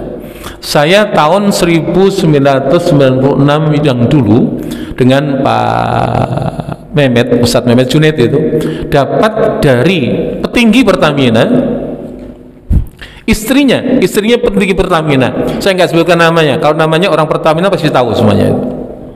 Itu bunga bank jumlahnya 6 miliar ketika itu, 6 miliar ketika itu, saya nggak tahu pokoknya berapa itu, diberikan oleh beliau kepada Pak Mehmet, maka disedekahkan untuk beli karpet di daerah untuk masjid di Timur sana. Ketika terjadi kerusuhan, terbakar semuanya dan hangus semuanya. Kata Ustadz Mehmet, alhamdulillah Ustadz, sudah selesai. Kenapa? Terbakar semuanya itu. 6 miliar karpet tahun itu, 6 miliar tahun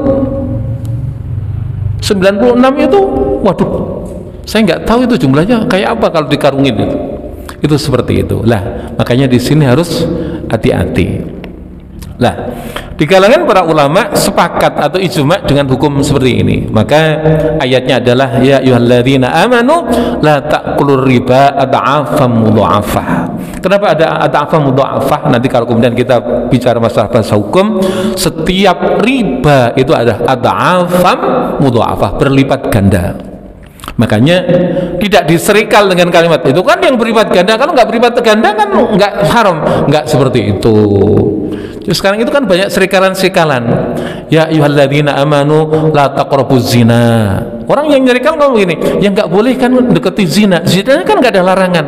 Ini kan kacau ini. Kalau deket saja nggak boleh, apalagi zinanya, seperti itu.